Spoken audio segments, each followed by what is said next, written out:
5 perahu bergerak lambat-lambat menyusuri Bengawan Canggu. Perahu terdepan adalah perahu pasukan laut Majapahit yang bertugas menjaga pelabuhan Ujung Galuh. 4 perahu lain terlihat beda. Badan perahu dipenuhi ukiran khas Bali Dwipa. Masing-masing ditumpangi 25 orang. Menilik pakaian yang dikenakan, penumpang 4 perahu itu adalah para prajurit Bali Dwipa. Perahu terdepan jelas perahu pengawal. 4 perahu itu baru turun dari sebuah jung yang merapat di Ujung Galuh. Dan kehadiran 5 perahu itu segera menyita perhatian orang-orang yang berdagang di sepanjang aliran Canggu. Untuk sesaat, beberapa orang yang berjual beli menghentikan kegiatan mereka. Terdapat 1-2 pedagang dari Bali Dwipa di sana. Mereka segera mengenali penumpang 4 perahu dari Bali Dwipa tersebut. Pasukan Dulang Mangap, kelisik salah seorang pedagang. Ada kepentingan apa ke Majapahit?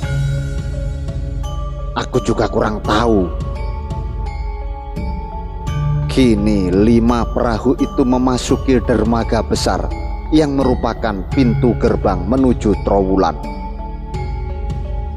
Mereka adalah rombongan dari Gel-Gel, sebuah kerajaan bawahan Majapahit di Bali Dwipa. Kerajaan itu diperintah oleh Sri Aji Semara Kepakisan sejak tahun 1383 hingga sekarang. Sri Aji Semara Kepakisan sudah merasa sangat sepuh sehingga berkehendak untuk menyerahkan tahta kepada putranya. Karena alasan itulah Sri Aji Semara Kepakisan mengutus adik dirinya, I Dewa Tegal Besung, diiringi 100 prajurit Dulang Mangap, pasukan khusus kerajaan Gel-Gel, menuju Majapahit untuk meminta pengesahan dari Batara Ring Majapahit.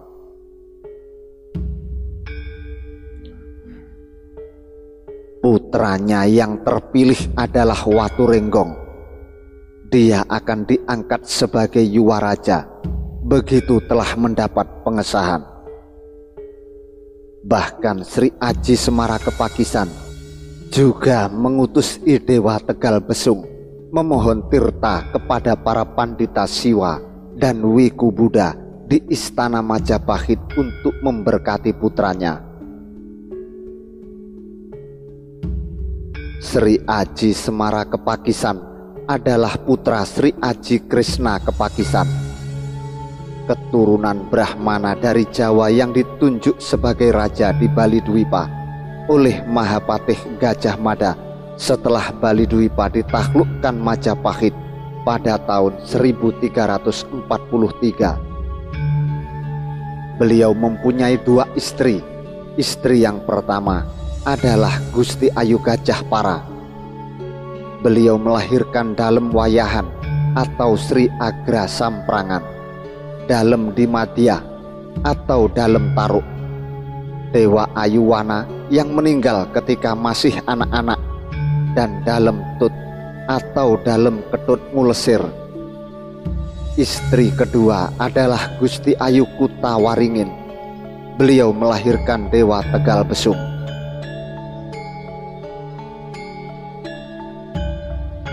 Sri Aji Krishna Kepakisan memerintah Bali Dwipa dan memilih Samprangan sebagai ibu kota. Tak heran jika kerajaan Bali Dwipa juga dikenal dengan nama Kerajaan Samprangan. Dia memerintah pada tahun 1350 hingga 1373. Sri Aji Krishna Kepakisan adalah putra Empu Kresna Wangbang Kepakisan. Sedangkan Empu Kresna Wangbang Kepakisan adalah putra Empu Kepakisan. Empu Kepakisan adalah putra Empu Wiranata atau Empu Tantular Kanem, penulis Kakawin Purusada Santa. Empu Kepakisan memiliki 3 orang saudara, yaitu Empu Semaranata, Empu Panawasikan, dan Empu Bekung atau Empu Sidimantra. Empu Semaranata dan Empu Panawasikan adalah penasihat pribadi Batara Prabu Hayam Wuruk yang menghilang begitu saja setelah perang Bubat terjadi. Empu Bekung memiliki pasraman di Daha. Ada kisah menarik berkenaan dengan Empu Bekung sehingga dia mendapat gelar Empu Sidimantra.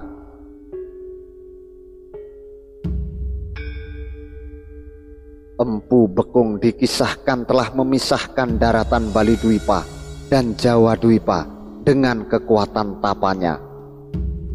Tempat terpisahnya 2 daratan tersebut lantas dikenal dengan nama Segara Rupek, sebuah selat sempit yang memisahkan Pulau Jawa dan Bali.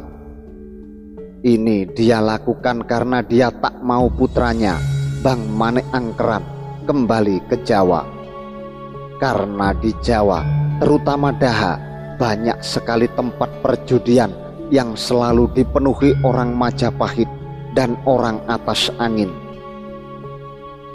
Bang Manik Angkeran pecandu judi. Dia bisa lepas dari judi setelah berdiam di Bali Dwipa, tepatnya di Gunung Tolangkir. Sesungguhnya selat itu telah ada semenjak dulu.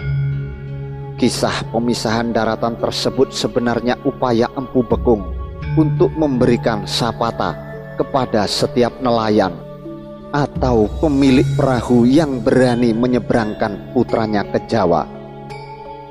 Dan konon sapata ini benar-benar terjadi. Sapata itu pernah menimpa seorang pemilik perahu yang berani menyeberangkan Bang Manik Angkeran ke Jawa. Perahu yang ditumpangi Bang Manik Angkeran tidak bisa bergerak ke tengah laut, hanya berputar-putar di tepian laut. 3 kali itu terjadi pada pemilik perahu yang berbeda. Seluruh pemilik perahu di pesisir barat Bali akhirnya tidak ada yang berani menyeberangkan orang dari Tolangkir sebelum tahu betul bahwa dia bukan Bang Manik Angkeran. Bang Manik Angkeran akhirnya menyadari bapaknya memang tidak menghendaki dirinya pulang ke Jawa. Dia pun berpasrah dan tetap tinggal di Bali. Semenjak itu Empu Bekung dikenal dengan Empu Sidimantra, yang artinya kurang lebih sosok empu yang ampuh mantranya.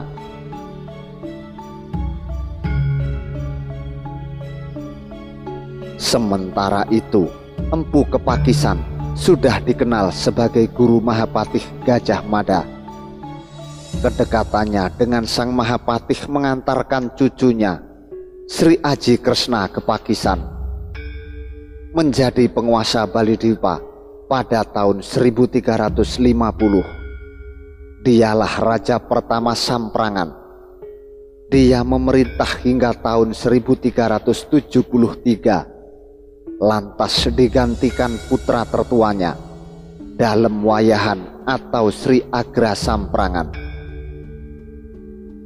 Namun pemerintahannya tidak berjalan mulus karena adiknya Dalem Tut mendirikan kerajaan saingan di Gelgel pada tahun 1383. Ini terkait dengan ketidaktegasan Sri Agra Samprangan yang jarang mengurusi masalah kenegaraan. Meskipun demikian, tidak terjadi peperangan antara 2 kerajaan itu.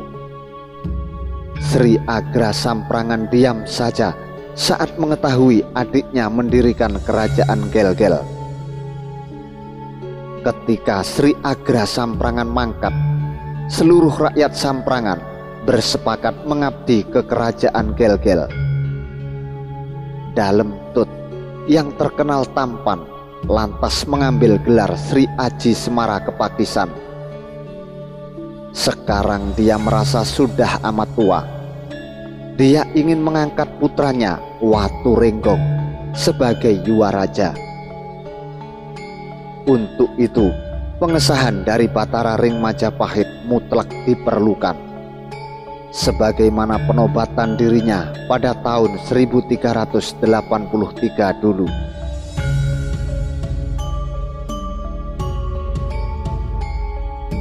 Empat perahu yang mengangkut pasukan Dulang Mangap telah merapat di Bandar Selatan. Satu demi satu mereka naik ke darat. Sesaat mereka berbaris rapi empat-empat, memanjang ke belakang. Di bandar dalam itu masih tampak berjubel para pedagang dan pembeli. Semakin banyak kedai mewah berdiri di sana. Jika mereka berjalan lurus ke selatan dan menemui gapura besar yang menjulang, barulah mereka tidak menemui para pedagang. Mereka hanya akan menemui para penduduk trawulan, prajurit penjaga yang berkeliaran, atau beberapa pejabat penting Majapahit yang mungkin tengah melintas. 100 prajurit Dulang Mangap dipandu 20 pasukan laut Majapahit berjalan kaki menuju istana Majapahit. Seorang lelaki paruh baya duduk di singgasana emas bertatahkan mutiara. Busana yang dikenakannya berkilau-kilau, memukau siapa saja yang memandangnya. Makuta, Jamang, Keyura, Yatnyo Pawita, Kangkana, Kancidama, Katibanda, dan semua yang melekat di badannya terlihat sangat menakjubkan. Sungguh ketika sosok itu duduk di singgasana emas, seolah-olah dirinya bukan manusia, melainkan dewata yang turun ke dunia.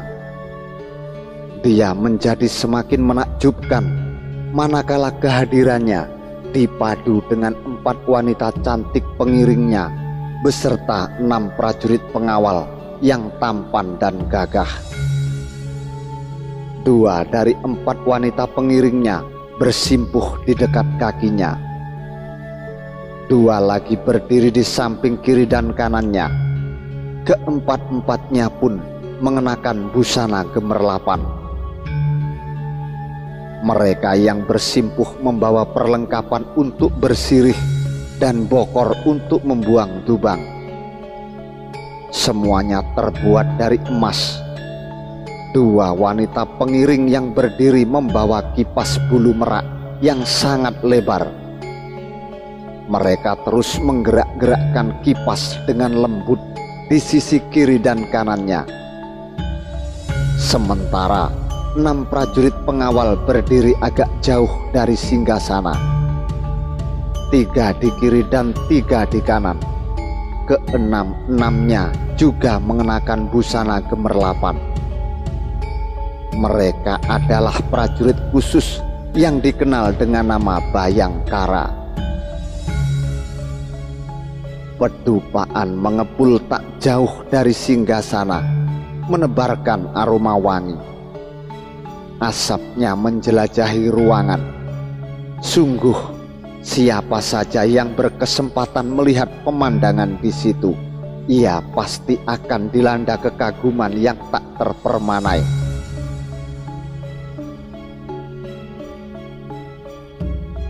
Ruangan itu sendiri sungguh sangat besar. Singgasana utama berada di ujung ruangan, dekat dengan tembok bata merah. Di kiri kanannya agak jauh dan agak rendah tempatnya, terdapat beberapa singgasana kecil yang sekarang telah diduduki beberapa orang. Lebih dekat dengan singgasana utama, di sisi kanan adalah singgasana Mahapatih Amangkubumi, Darmadaksa ring Kasiwan, dan Darmadaksya ring Kasogatan. Sedangkan lebih dekat dengan singgasana utama, di sisi kiri adalah singgasana Rakrian Weda Mantri dan Rakrian Mahamantri Hinu. Selain itu juga ada beberapa kursi kecil di sisi kiri dan kanan membentuk deretan memanjang yang rapi. Kursi-kursi itu milik Rakrian Mahamantri Halu, Rakrian Mahamantri Sirikan, Rakrian Rangga, Rakrian Tumenggung, Rakrian Demung, Rakrian Kanuruhan, para mantri, para Arya, dan para pasangguhan. Pada hari itu yang hadir di sana hanyalah Batara Prabu Majapahit, Rakrian Mahapatih Gajah Geger, Rakrian Kanuruhan Empu Pakis, Rakrian Demung Empu Lurukan, Darmadaksa ring Kasiwan dan Acarya Sri Agresyuwara, dan Darmadaksya ring Kasogatan dan Acarya Nadendrapati. Ada satu orang lagi yang duduk di tempat para pasangguhan. Dia adalah Idewa Tegal Besung. Hari itu memang dikhususkan untuk menerima kedatangan Idewa Tegal Besung, tamu dari kerajaan Gel-Gel.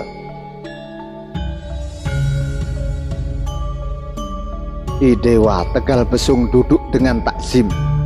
Tak ada gerakan ataupun suaranya sebelum dia mendapat perkenan dari Batara ring Majapahit.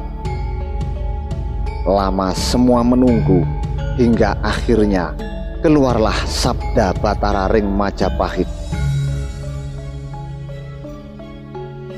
Hung Awiknamastu, Waranugraha yang jagat pramudita senantiasa terlimpah atasmu, Paman Tegal Besung, juga kepada seluruh keluarga Gel-Gel.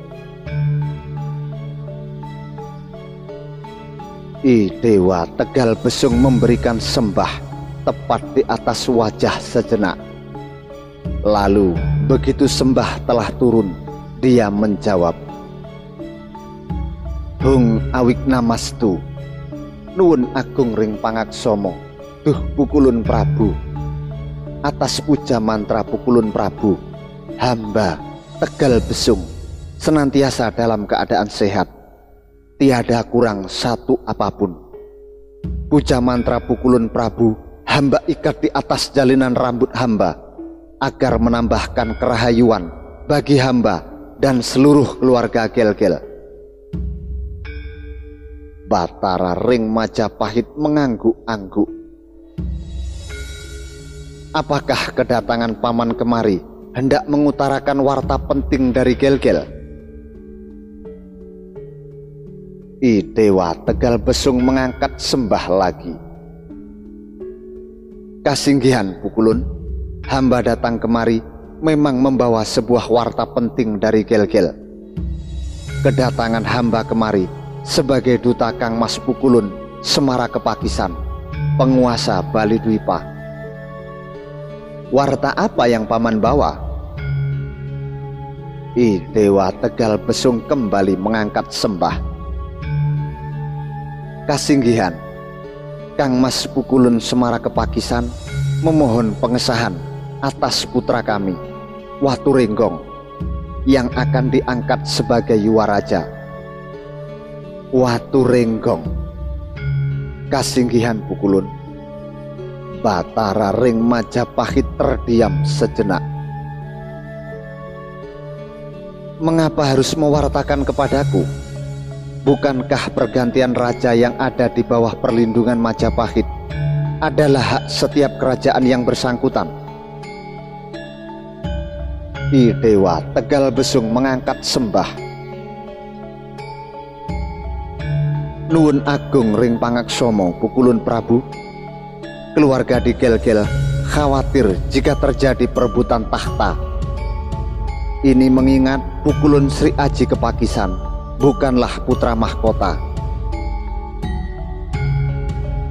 Batara Ring Majapahit tercenung. Berapa jumlah saudara paman?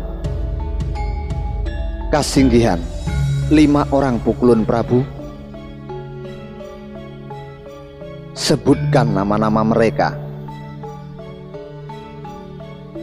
Kasinggihan, Ramanda Pukulun Sri Aji Kresna Kepakisan mempunyai 2 istri. Istri yang pertama adalah Gusti Ayu Gajah Para.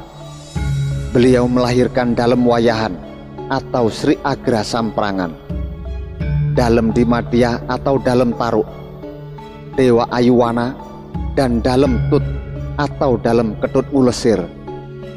Istri yang kedua adalah Gusti Ayu Kuta Waringin. Beliau melahirkan hamba Pukulun. Tahta Bali Dwipa memang sudah seharusnya jatuh kepada keturunan Kang Mas Sri Agra Samprangan, karena Kang Mas Sri Agra Samprangan adalah putra mahkota sebelum Kang Mas Dalem Ketut Ngulesir mendirikan kerajaan sendiri di Gel-Gel. Dan rakyat Bali Dwipa ternyata mendukung Kang Mas Dalem Ketut Ngulesir yang kemudian mengambil gelar Sri Aji Semara Kepakisan. Demikianlah Pukulun Prabu. Batara Ring Majapahit menyimak dengan saksama, lantas menoleh ke arah Rakrian Mahapatih. Bagaimana Paman Patih? Rakrian Mahapatih Gajah Geger mengangkat sembah. Nuwun agung ring pangaksomo Pukulun Prabu. Rakyat Bali Dipalah yang paling paham siapa yang pantas menjadi raja mereka. Batara Ring Majapahit lantas menatap Rakrian Kanuruhan dan Rakrian Demung. Dan kalian, Rakrian Kanuruhan dan Demung?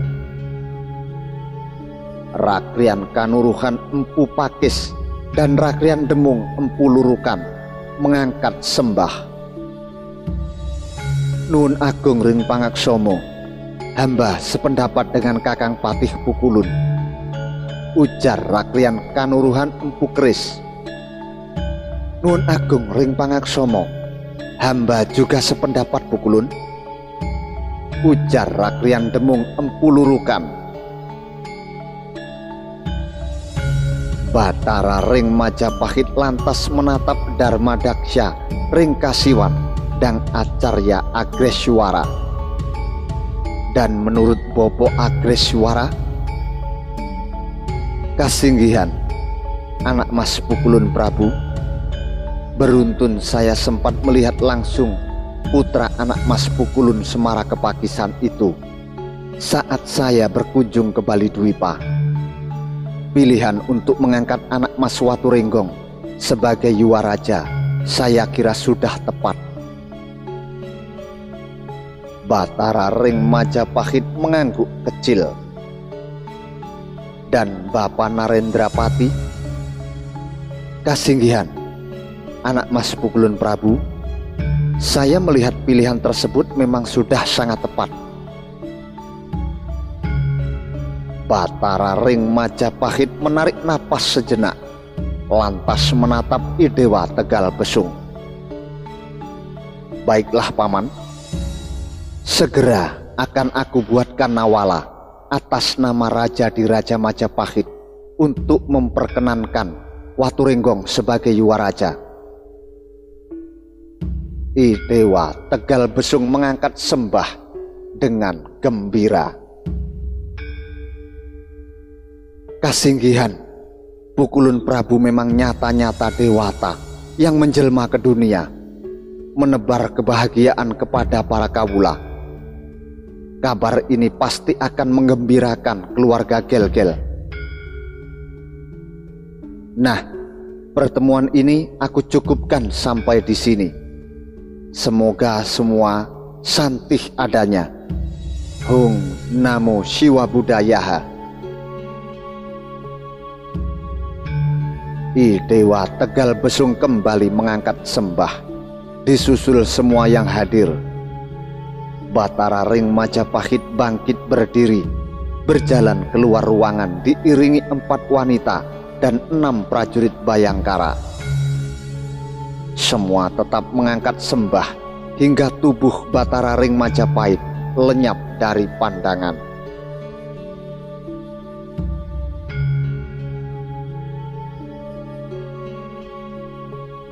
I Dewa Tegal Besung kembali ke tempat yang dikhususkan bagi tamu negara di luar kawasan Kedaton. Lega perasaannya karena tugas yang diembannya telah tuntas. Kini dia tinggal menunggu nawala pengukuhan dari Batara Ring Majapahit untuk keponakannya Watu Renggong sebagai Yuwaraja Gel-Gel. Perpecahan dan pertikaian tidak akan terjadi lagi sebagaimana beberapa waktu yang lalu. Perpecahan yang terjadi antara Sri Agra Samprangan, Dalem Taruk dan Dalem Ketut Ngulesir. Perpecahan yang membuat Dalem Taruk terusir dari Puri dan menjalani nasib sebagai buron selama masa hidupnya hingga mangkat. Perpecahan yang membuat Sri Agra Samprangan mangkat dalam keadaan kecewa. Perpecahan yang mengakibatkan peperangan antara pasukan Dulang Mangap Gel-Gel melawan seluruh pengikut Dalem Taruk sehingga mengorbankan putra Dalem Taruk, I Dewa Gede Muter. I Dewa Gede Muter gugur dikeroyok para pemimpin pasukan Dulang Mangap, I Gusti Ngurah Denpasar, I Gusti Ngurah Abian Tubuh, dan I Gusti Klamput Nyana.